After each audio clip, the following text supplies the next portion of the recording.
listening to Nightmare on Film Street. The current time is 6:66. Traffic is clear ahead from here to the afterlife, but it's hell outside. For the next hour, you're on Nightmare time. So, let's give a grave welcome to our hosts, Jon and Kim.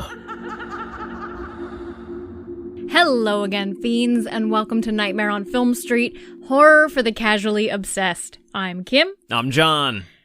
And it's the beginning of the end. No. It is, Jon. It's the beginning of the end of our Halloween coverage, and that makes me so sad. It's the beginning of the red carpet event leading up to the big day. Don't worry about the fact that it's going to be over. That's for November 1st to think about.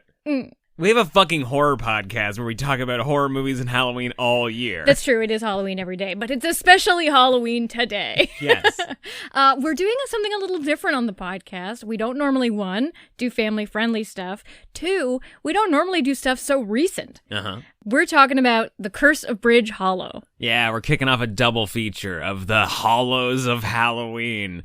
Take a wild guess which movie we're talking about next week. But this week, yes, we're talking about something very recent that we saw for the first time last year. It hit Netflix last year and has very quickly become a seasonal favorite of ours. Yeah, 2 years. We can say it's a seasonal favorite. 2 years running. Love this fucking movie. Yeah, I was so pleasantly surprised with this the first time we watched it. I don't know if either of us kind of knew anything about it, knew what we were getting into. It was Halloween Day. We needed to, we were very behind on our Halloween watch list, and we were also exhausted from a road trip that we just got back from. We were like, I need Halloween feelings. Yeah, we double billed The Munsters and The Curse of Bridge Hollow, and it was truly one of the best Halloween afternoons I've had in years. Yeah, I had a nap to Munsters. It was lovely. It was so lovely. Yeah. The Curse of Bridge Hollow, if you're unfamiliar with it, is a family-friendly Halloween movie. It's not at all like Hubie Halloween, if you didn't enjoy Hubie Halloween. A lot of people like Hubie Halloween, Jon. I wouldn't narc on it too much. It's just me. Okay, I didn't like Hubie Halloween, but I have to say it is like ripe with Halloween vibes. If you can get over the fact that the story's not great and Adam Sandler is stuck in this weird adolescence forever, you'll enjoy it. And even despite that, I'll defend his weird forever adolescence to the day I die. Halloween vibes, y'all. And that's what you get in The Curse of Bridge Hollow. It's set in a fictional town, which we all know is definitely just a great value version of Sleepy Hollow proper. Like, they have to cross a fucking bridge to get into Bridge Hollow. They have a very similar headless kind of evil guy story that's running everything in the background. And the town is obsessed with Halloween. Fuck, I wish we lived here. I want to live there. Yeah. Watching everybody put up Halloween decorations and just like go to town on their front lawns and just being happy that it's Halloween instead of like shaming you as you walk by. Our weird Christian town's gotten very strange to me in the last year. And everybody's very nice, but this is the one time a year where I wish we lived somewhere where else. we really don't fit in. Yeah. Yeah, the fact that they drive up to their new house and they're just passing lawn after lawn of full-scale Halloween, basically life-size dioramas. Yes. I want to be there. Which has got to be our good thing number one. If you haven't seen this movie or you've looked at the ratings, because the ratings are not great on it, the ratings are wrong. The ratings are incorrect. There are 100 good things about this movie, and the top 3 that we're going to highlight right now, one has to be that it's set in a Halloween town that you wish you lived in. Every single person in this town, in this movie, is Halloween obsessed. Except for the lead characters, obs. Yeah, we need some sort of character arc. He comes around. What's our good thing number 2? Good thing number 2, we're going to go with the legend. Every great Halloween story needs a legend, and this one is fun, it's fresh, and it's also reminiscent of all of the legends that you know and love, like the legend of Sleepy Hollow. In Bridge Hollow, it's the legend of Stingy Jack. I love it. Which is a great fucking name. Yeah. I love it. It's so cheeseballs, and it's great. And it doesn't feel like it's really stealing from any one person in particular. It's not revolutionizing horror myths and small town legends, but it does have the same tone and vibe that of all of your favorite urban legends. Good thing number 3, fucking Halloween decorations come to life and just cause mayhem all over town. Yeah, like this is a kids movie, so they're not necessarily killing anyone, but they get pretty fucking scary. The high school has the coolest like indoor haunt. So fucking cool. We'll definitely talk about it more, but there are plenty of great monsters in there. Yeah, but just imagine you're walking down the street and all of a sudden these lawn ornaments of witches around a cauldron just like take off into the sky. I was going to say that Halloween night with actual witches flying above you. You could not match that. Yeah. Eat your heart out, Salem, Massachusetts. We're going to be back to talk about everything we love about this movie in just a minute. And in the meantime, here's the trailer for The Curse of Bridge Hollow. Look, Sid, I know you're gonna miss Brooklyn. Give Bridge Hollow a chance. Small towns can be full of surprises. Check out those zombies. As you can see, everybody around here kind of goes crazy around Halloween. Just think it's kind of silly. I mean, do you still believe in Santa Claus? Why? What have you heard? Is he okay? Let's not invite those neighbors over for dinner. So you've got plans for tonight? My dad's a science teacher. So he doesn't really do Halloween. Let me guess. Power Rangers. Madonna. Puerto Rican Prince. You are so old. There once lived a wicked man named Stingy Jack. He died in your house. Hello? So I might live in a haunted house? This place just got a lot cooler. Whoa. You guys are not gonna believe this. Stingy Jack tricked me into finding his old lantern.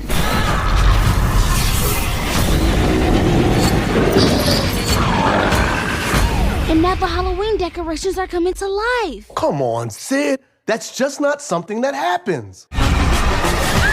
Sid, they're just actors. I don't think you're allowed to touch me unless I sign a waiver. Oh! They aren't actors! Repeat! The clowns are not actors! They have completely taken over Bridge Hollow. If we can't stop Jack by midnight... And every day will be Halloween. This is our house. We are not about to die here. You know what you could do to something that's real? Booyah! You can kick its ass. Hey, Sid, you know what the chainsaw was originally called? A bone cutter.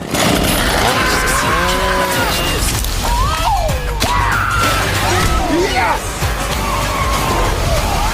Go! What's wrong with you? Why would you do that? I am so sorry. But baby, I know.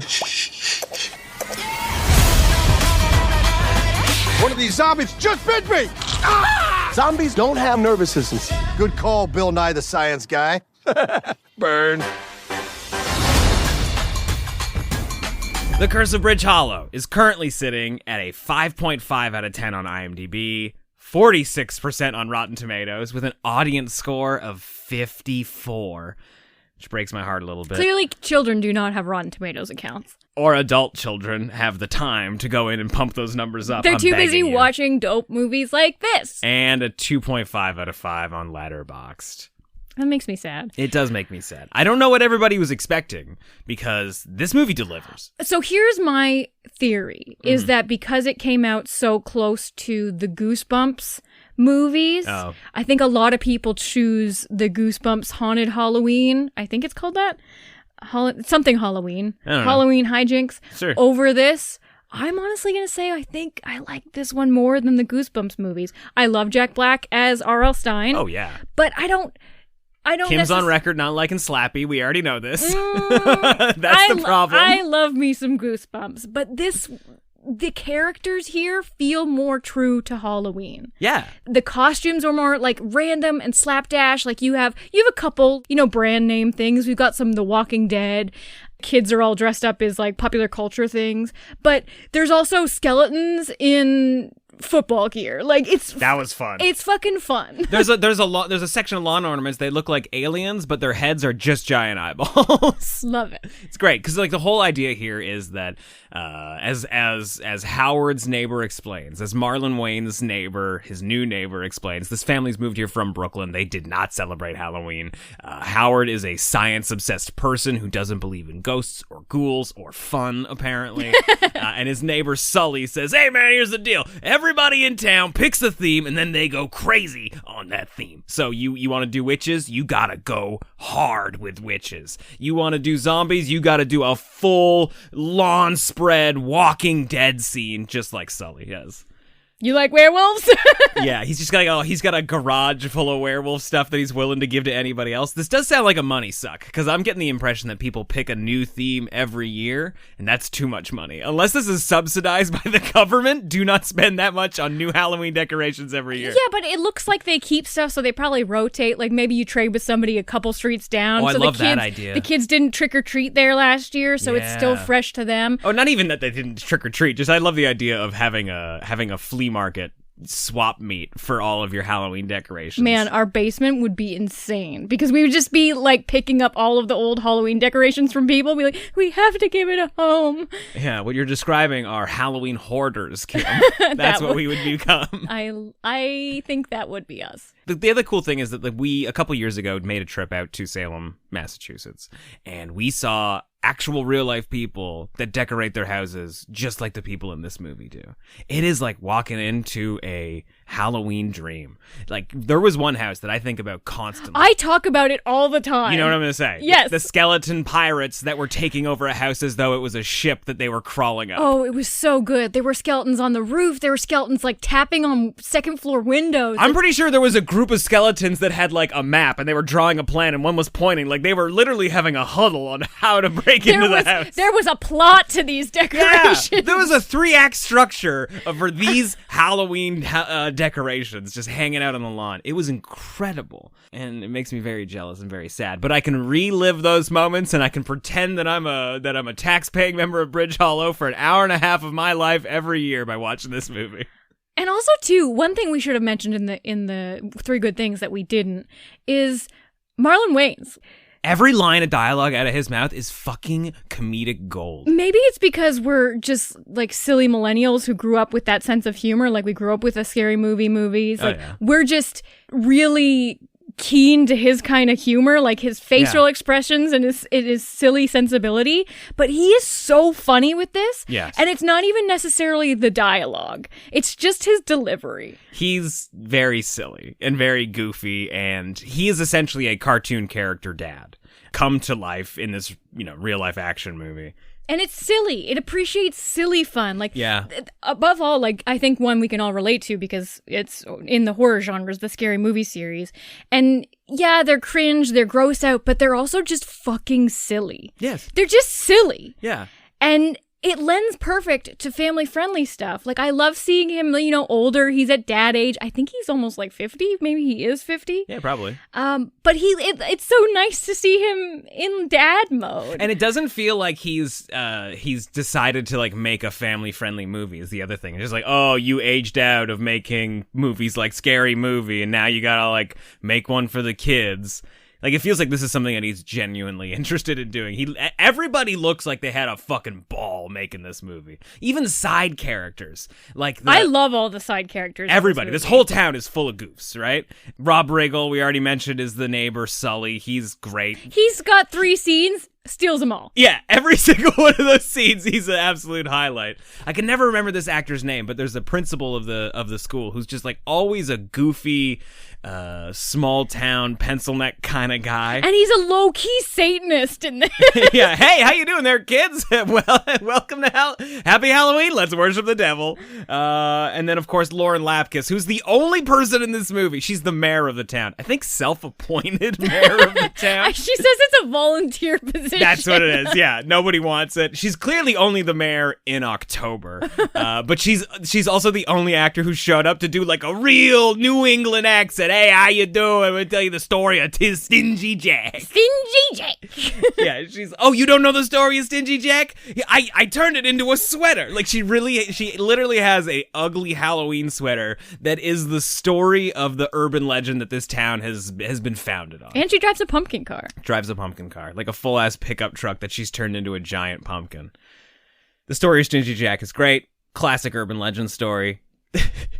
The beginning of it's great. Like, there once was a man named Stingy Jack, and he was such a jerk that the townspeople killed him. It wasn't that he practiced witchcraft, didn't murder people, didn't eat a child. He probably did all of those things. You think so? We're just gonna sum it up with he was a jerk. He was a jerk. Yeah, I guess it's a kid's movie, but they're totally fine with talking about executing a man for being mean. Yeah, but you don't need all that other stuff. We know what's in there. Like, we know what the Sanderson sisters did. Oh, like, yeah. We have enough Halloween urban legends that you can just say he's a jerk and move on. That's true. Yeah, Disney movies pretty much used to always kill kids, so it was just implied. If you were a jerk, you also were a child murderer.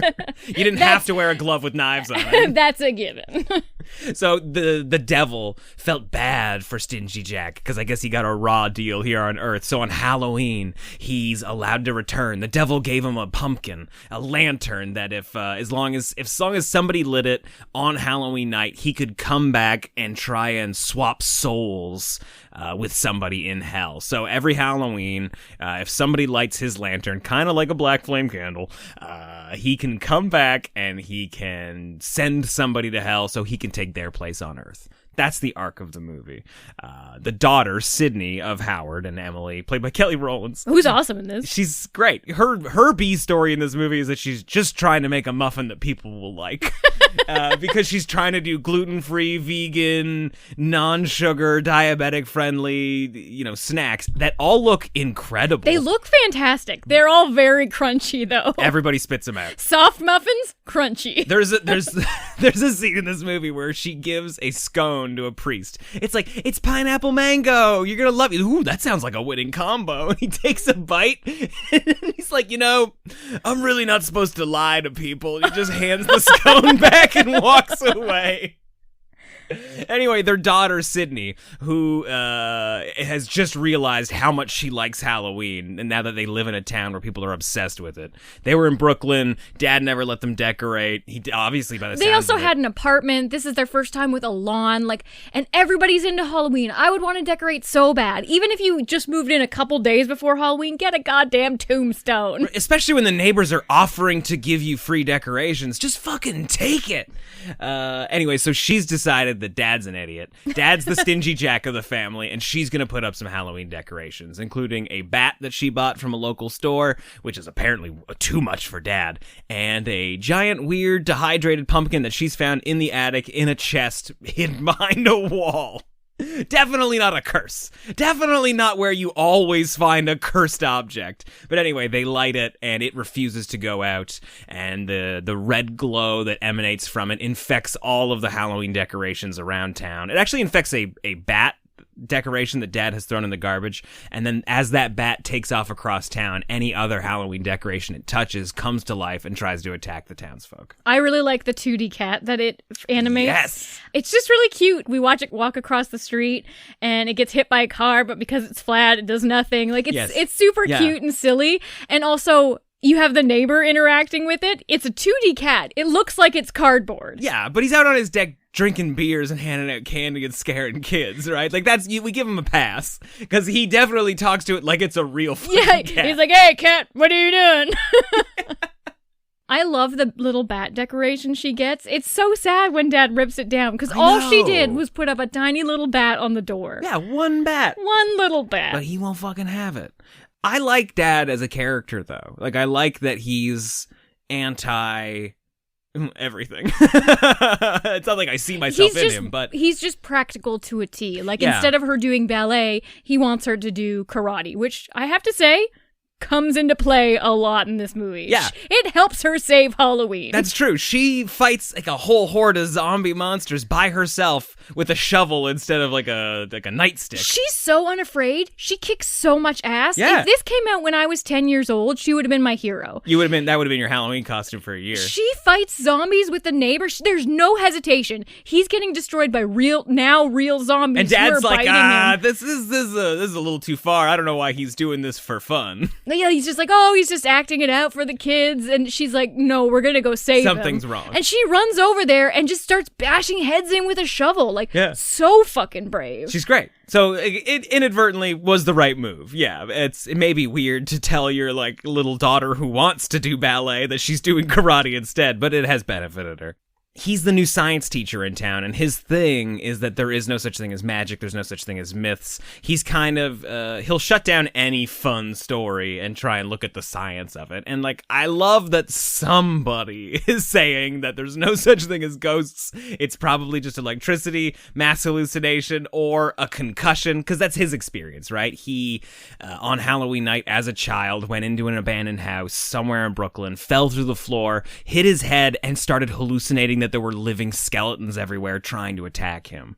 He found out later that it's because of his concussion that he was hallucinating, and so since then he's dove deep into science. And so his role for the first half of this movie is basically just to tag along with his daughter who wants to go out on Halloween And be a spoilsport. And be a spoiled sport, yeah. Every time that they encounter a Halloween decoration attacking somebody, he's like, nah, pretty sure there's just a gas leak somewhere here in this retirement home, and we're all just tripping balls and seeing spiders coming out of the sky. Oh, my favorite when in the retirement home sequence is that the first haunted alive creature to come is a Grim Reaper. Yes. But the best part is Marlon Wayans' dad is just like, wow, that's kind of fucking scary. Little poor taste for a retirement home, if you ask me, but it looks good. And then, yeah, just fucking thousands of spiders just start crawling out of the walls. And he uses his science to fight them. He goes into the cleaning room closet, mixes hydrogen peroxide with bleach. So at least, you know, like her karate lessons and her stick-to-itiveness that this is actually like a Halloween haunt in real life, and his, you know, science brain kind of paired really well together in fighting these monsters, whether or not he wants to admit that they're dealing with actual ghouls. I love that the decorations in this movie and the animatronics that come to life don't suddenly become like real people. Yeah, they look exactly the same, Yes. like from, you know, creature to animation. Yeah, they still look like decorations that have come to life, and not like they've, I don't know, they're not herky jerky on the lawn and squeaky and moving in just little like G.I. Joe movements, and then when they come alive, it's like they're parkouring on the walls and stuff. Like, they still look like there's limitations to their movement, but they're here to strangle you nonetheless. Yeah, and I mean, it makes for a lot of CGI. Like, all of the zombies and all the skeletons and everything are CGI, but it's because, like, when the zombies come to life, the zombies are still, you know, like rotten, sucked in forms. So, like, they couldn't be necessarily all played by human actors because they're too rotten to fit an actor in there and have it still look the same amount of sunken as they were when they weren't animated. Yeah. And it just makes it more authentic when they come to life and when they're real monsters. Yes. It's kind of like what you wanted with the Spirit Halloween movie, right? Like, something about the monsters in the Spirit Halloween movie didn't really work as well. But and also, let's be real, a Spirit Halloween prop animated, you could knock it over in one single kick. They are not that sturdy. And I think that you see that in this movie too. I mean, like, we do have a little girl running around beating the shit out of these things. One thing I do want to talk about, and I mentioned this a little bit at the top of the show about the high school. That fucking high school is so cool. Best monsters of the whole movie, those clowns. Yeah, they turn the entire high school into a series of Halloween haunts. And one of them is the Creepy Carnival, where they transform an entire high school gym into a creepy carnival maze that you have to walk through. And we've got some great gags where people are jumping out, trying to scare dad. He assumes that they are animatronic monsters that have come to life, but it turns out that he has just punched a high schooler in the face. But the clowns are terrifying. They're so good. They've got sharp teeth, they've got cool mohawks, and they've got fucking axes. Like, real axes by the looks of it. I'm sure they weren't real before they were animated, but, you know, the monsters became real, the weapons became real. I'll buy it. That's I don't care. my theory. I mean, it looks like the spiders can spin real, spider webs, so sure, why not? They come back to life. The plastic axes are now metal. What I do love, though, is that even though they're animated in their real life, like when Dad rips the arm off that one giant clown, it's just cotton inside. Yeah, it's not like there's guts or something. Yeah, it's so cool. It's great because it just goes to show it's still a fucking Halloween decoration, and yeah, it doesn't affect it, it doesn't hurt it, and so many great scenes of Dad just screaming, Marlon Wayans just screaming his fucking head off, running away from these killer clowns, which is like one-liner after one-liner. Like, why do clowns even need axes? You know? It's called a Hall of Horrors. Don't go in there. Yeah, when they're running away. Kind of like in a slasher movie where you run upstairs, like the one place you shouldn't go. These high school kids, including his daughter, run off into another terrifying spot instead of out into the goddamn parking lot. Oh, and then, so after that entire sequence, they're still being chased by these clowns. They're now outside in the backyard. There's clowns coming from all directions, and they do not know how to get away. So they ride bikes. But Dad never learned how to ride a bike because he was a nerd. Yeah, super nerd. How do you not learn how to ride a bike in a city? Okay, don't judge. Okay. Some people don't know how to ride bikes. All right. Well, Dad has a cool turn in the middle of the movie where he has to basically finally go, you know what?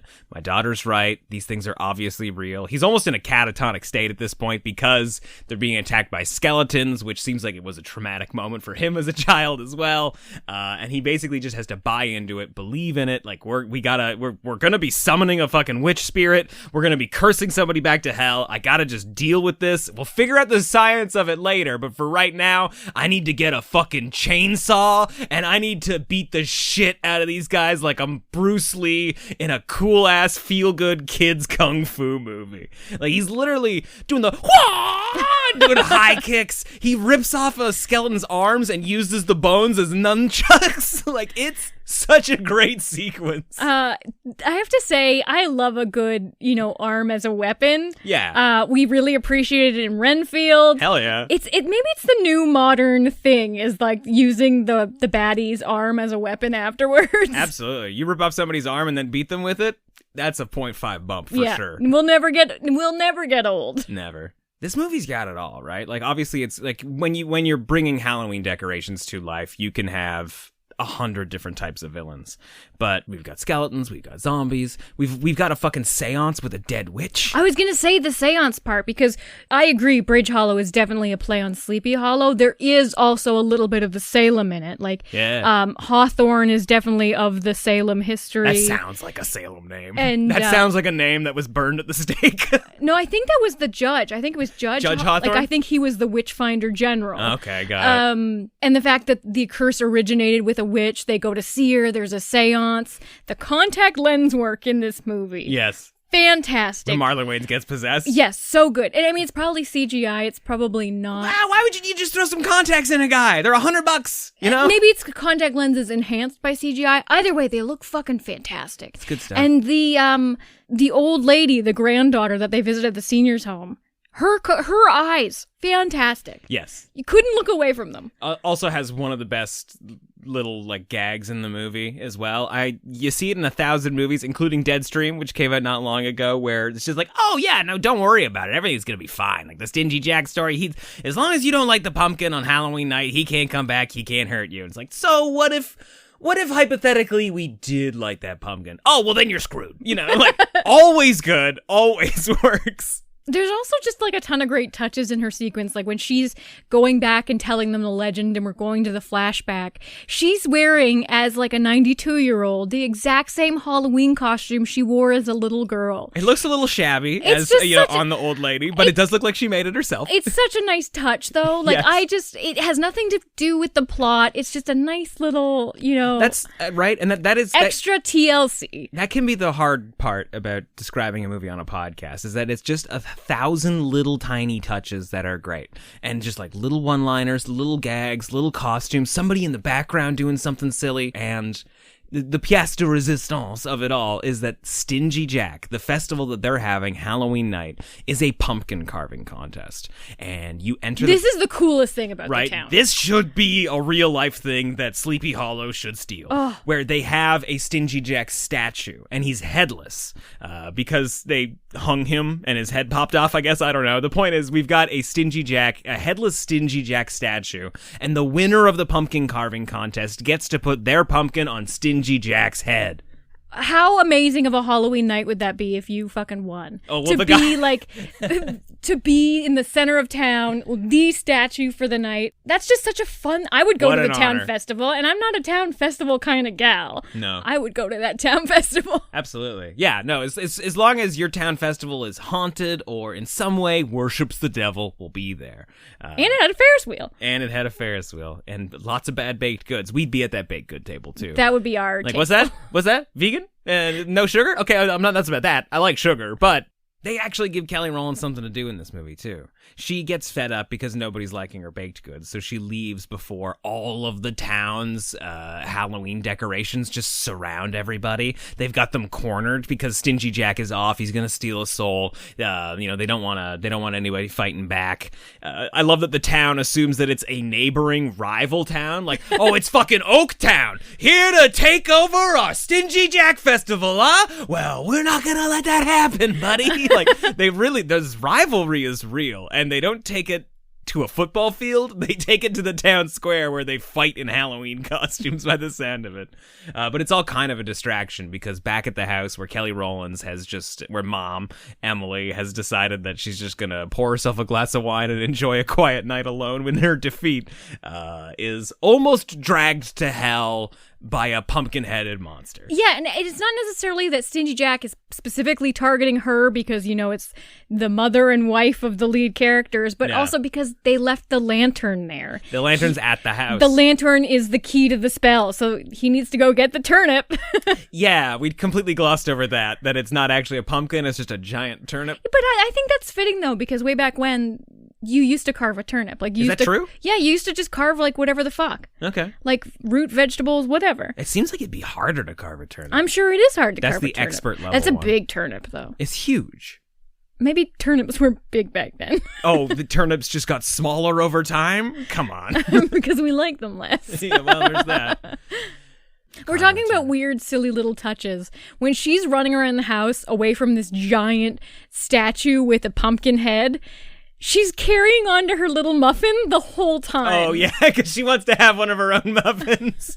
Well, she uses it like a fucking baseball at the end of the movie, too, to hit him in the head with it. But it's just cute because, it's comfort food, and she's holding it while she's running away from the monster. I just appreciate it. Yeah, it seems like she's a good baker, though, because by the end of the movie, they read some spell, it banishes Stingy Jack back to hell, and then the next morning, she's given up on trying to make vegan, gluten-free, non-sugar stuff. I mean, everybody who's vegan and gluten-free is watching that maybe you could have just become a better baker. Yeah.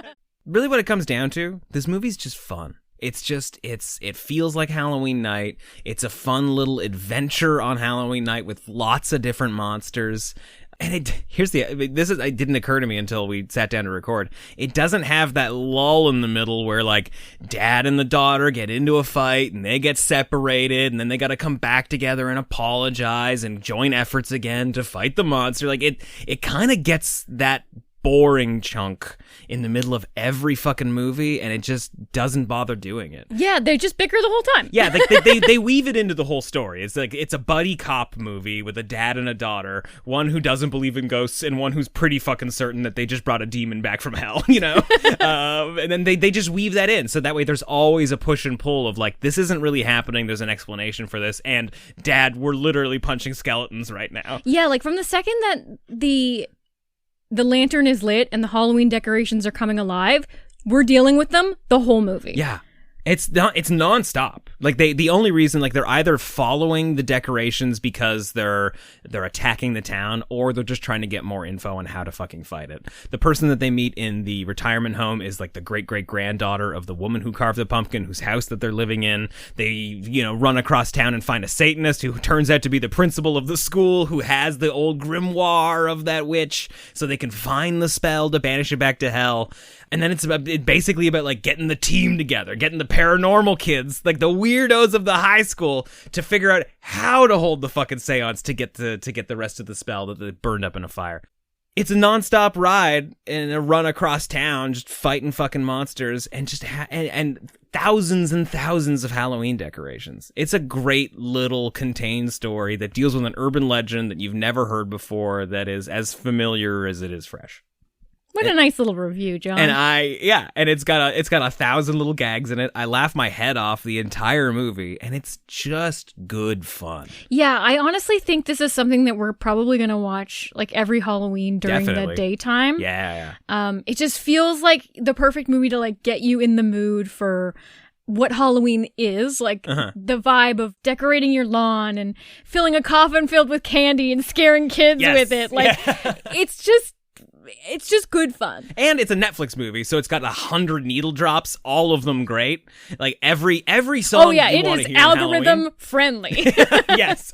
Well, music is also cheaper on streaming too, so you can get way more of that music in there. But yeah, every song that you have on your Halloween Somebody's playlist. Watching Me. It's got everything. Yeah. That one song and the rest. It's got everything I need. That's my favorite song. You know, it occurred to me that we have now officially, as of today, recording this episode, discussed every horror movie that this director, Jeff Wadlow, has ever made. Really? Yeah. So we've talked about The Curse of Bridge Hollow, obviously. Now I think these might have been Patreon episodes, but we have discussed Blumhouse's Truth or Dare, Blumhouse's Fantasy Island, and, drumroll, Cry Wolf. Same director. No! Can you believe it? Wow. Can you believe it? Wow. I have a new favorite director, I think. Yeah. I know I didn't really like the Blumhouse movies, but wow. Hey, Cry Wolf, underrated slasher. Something to look forward to. Apparently, he's also directing the Magic 8 Ball horror movie, whatever that's gonna be. Whatever, I'll watch it.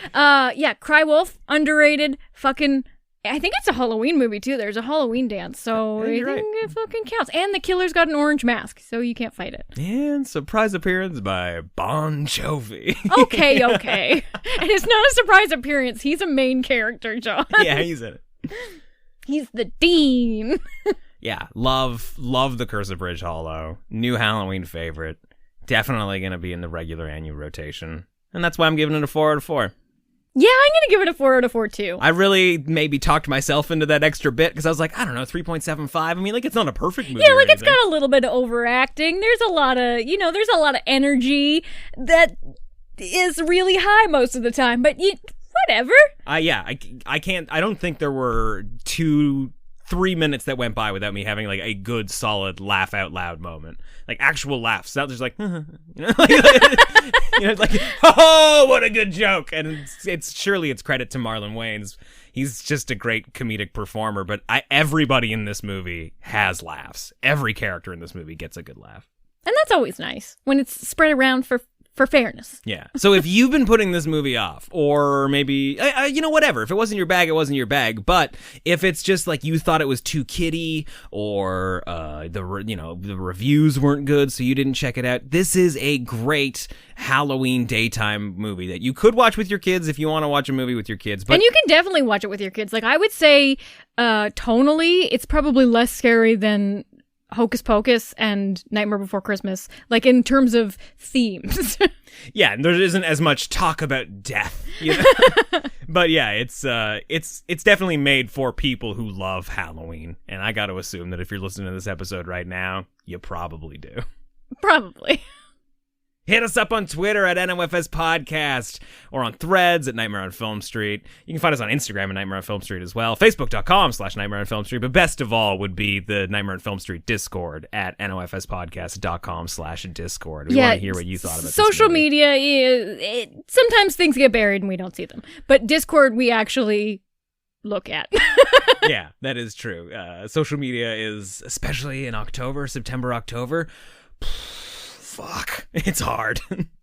It is hard. There's a million messages out there, and it's great because it means that everybody is having a blast. Everybody's celebrating Halloween, but it can be difficult to find the person that's trying to get a hold of you. In Discord, we at least have channels that are dedicated to specific topics of conversation, and we will absolutely talk to you about Curse of Bridge Hollow over there if you have something you want to say about it. We'll be back again next week with another Haunted Halloween Hollow. It's going to be a big surprise which one we're going to be watching. Yeah, we'll be back to talk about that next week. But until then, I'm John. I'm Kim. Stay creepy. It appears you made it out alive, but we'll get you next time. Help us to grow the horde. leave a 5-star review on Apple Podcasts or wherever you subscribe. More terror can be found lurking on our website, nofspodcast.com. Until next time, stay creepy, fiends.